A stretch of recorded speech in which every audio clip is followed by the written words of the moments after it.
Friday night SmackDown was in Evansville, Indiana tonight, and this is the second official SmackDown of the year.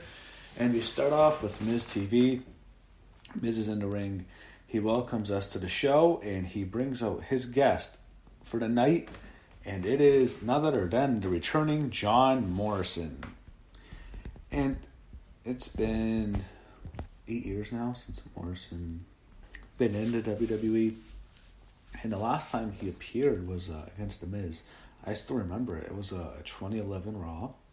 And what happened was, it was in November, and Morrison's contract had expired. It was a big deal because everyone thought Morrison was going to be this big star. Who thought he could have been the next Shawn Michaels. It did not work out that way, obviously.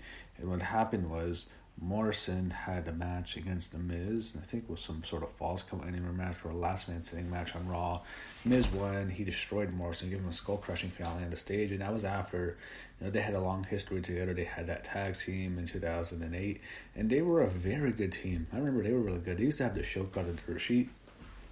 It was an internet show. They would do all these internet shows on WWE.com. It was fun. It was before the network and stuff, but WWE.com was a lot of fun back then. And they would have that show, The Dirt Sheet. I'd watch it every week when I was a young kid. I'd watch that. It'd come on every Wednesday or whatever. I'd watch it. I always used to love The Dirt Sheet. That was called The Dirt Sheet. Mock wrestling fans.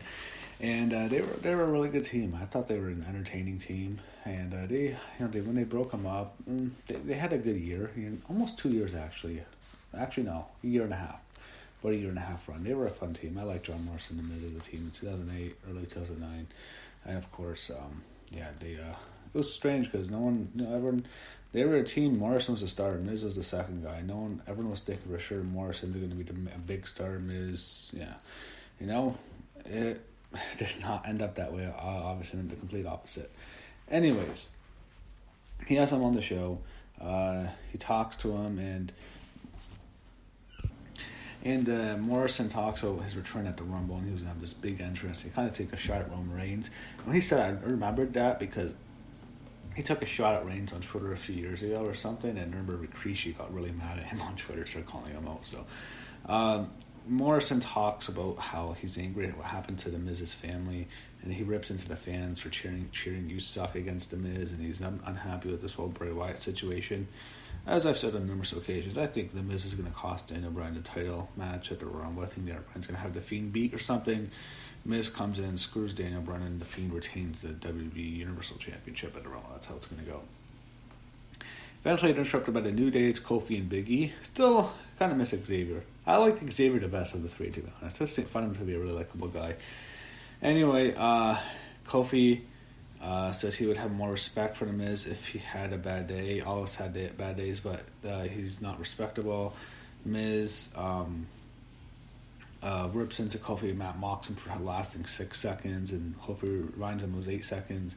And eventually they have a match up here, and it sets up. You have The Miz against Kofi Kingston. Oh my God, it's like 2009, 2010, like 10 years ago. Now it's feels like I have Miz, you have Kofi, you have John Morrison. Big E's new. Big E didn't come till 2013, something like that, 2012, something like that. But yeah, it feels like 10 years ago on SmackDown. You have The Miz against Kofi Kingston and John Morrison on the side. Wow, time stands still.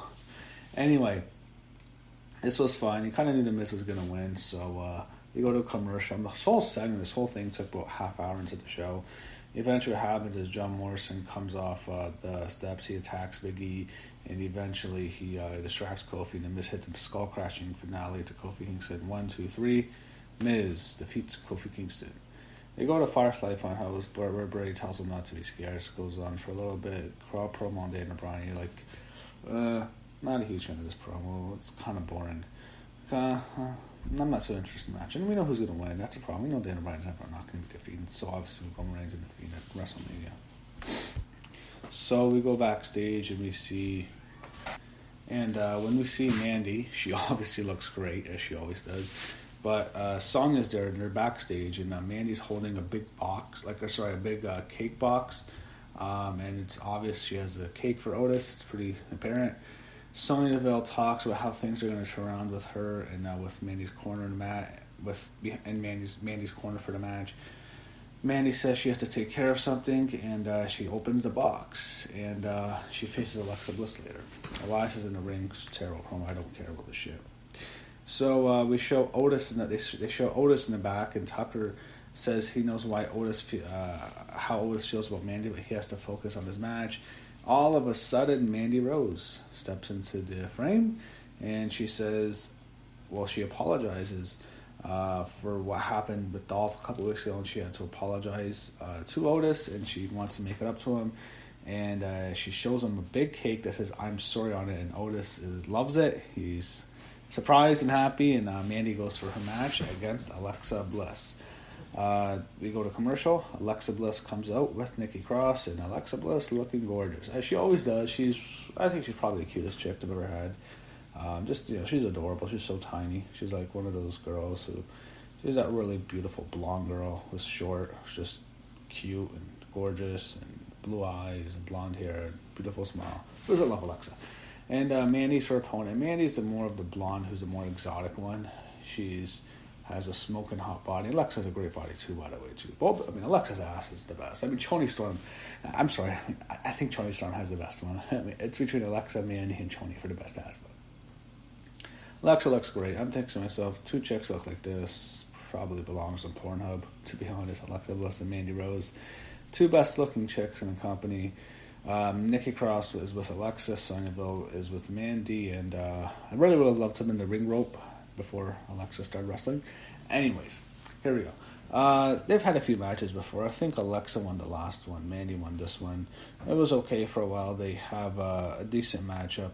Alexa's the babyface. Mandy is sort of a babyface too now with this whole Otis storyline. She's the good person. Alexa gets some offense on Mandy. Sonya gets on the apron and interferes. Nikki tries to stop her. Alexa knocks Sonya off, and then Mandy goes for a running knee. Mandy starts to get their dominance over Alexa, but Alexa gets a comeback, and then she hits her big knee drop, that flip back flip knee drop, and all of a sudden Otis comes out. Heavy machinery theme music hits. Alexa is stunned, and Otis comes out eating a giant cake that Mandy gave him. Alexa says she doesn't understand, and Mandy rolls up Alexa. 1, 2, 3. Mandy Rose pins Alexa Bliss, gets the win. She is surprised, and after the match, we see Otis enjoying his cake while Mandy celebrates her victory. Next, Lacey Evans walks sassily in the back as we go to commercial, and she gets ready for her match against Sasha Banks, which has been promoted for a whole week. They announced Lacey Evans against Sasha Banks all the way since last week, and yeah. So, when Lacey's out, we see Sasha's music play. Where's Sasha? Where's Sasha? See the whole Snoop Dogg remix of her theme music. Where's Sasha? No Sasha Banks. We don't see Sasha. She's posting photos of herself, working out, looking in great shape on Instagram and Twitter, whatever. Where's Sasha? Oh, Bayley comes out. She says Sasha is AWOL. She had a last-minute commitment in a real city, Los Angeles, and she is finishing up her rap album. Oh, you're kidding me. Bayley says she's here because she's contractually obligated to be here. She is shocked Sasha didn't show up tonight, Lacey said. But the difference between people like Sasha and Lacey is while Sasha hangs out in Los Angeles, Lacey is ready to fight, especially in the heartland of America. And that got really over with this crowd. In the heartland, fans started chanting USA, USA, nice moment. She's a Marine. They loved her, and she actually saluted. That was actually a good moment. She calls them nasties, and she is so mad at her, and Bayley continues to insult her. Bayley and her start yelling at each other, and Lacey goes after Bayley in the back. She gets jumped by Bayley, and Bayley beats her up, but then Lacey fights back. Lacey kicks Bayley's ass. She knocks out Bayley with the woman's right, and I suppose this sets up the Royal Rumble. Lacey Evans, Bayley, and you have Becky Lynch and Asuka. Those are your two women's matches. But I think that sets up the Rumble. And they'll probably have Lacey Evans beat Sasha Banks on SmackDown next week before she probably loses to Bayley at the Rumble. They show Kayla Brax in the back with Daniel Bryan. Quick interview. Kayla's asking Daniel a question. The screen behind Daniel Bryan gets hijacked by Bray Wyatt under Firefly Funhouse. They show some rabbit and Bray Wyatt's ripping the head off, killing him, and says he knows the Fiend can be.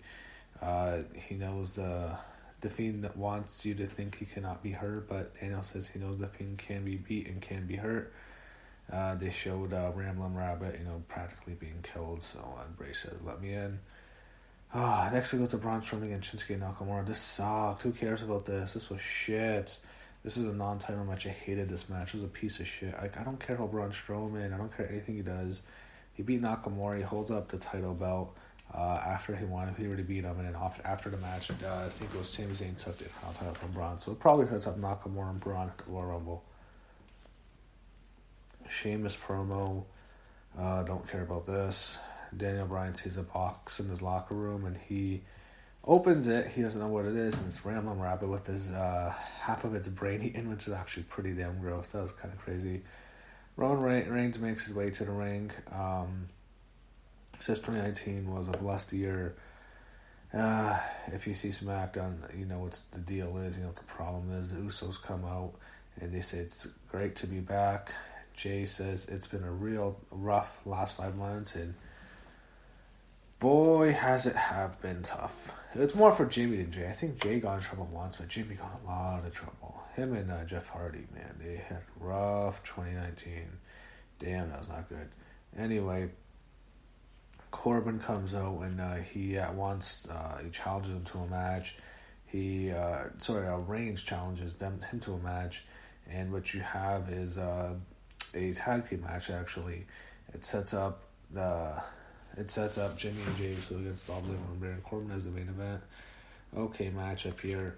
Roman hit a spear to Baron Corbin as the referee calls for the bell. However, after the match, he set up for the powerbomb, but Robert Roode makes his return. He attacks Roman Reigns. He sends in a ring post. He hits a glorious DDT to Roman. The Usos have been taken out right now already. And then Roman is set up on the announce table. Dolph Ziggler goes to the top of the announce table with Corbin and Roode holding down Reigns. And Ziggler hits an elbow drop through the table, destroying Reigns. And Corbin, Ziggler, and Roode stands tall. I guess is their new stable. So 100% Roman Reigns is winning the Royal Rumble. I think that's pretty obvious. Pretty bland show. Not a huge fan. Not a big fan of the show at all. Not good. Definitely a thumbs down. I like last week. This week, did not enjoy it tonight.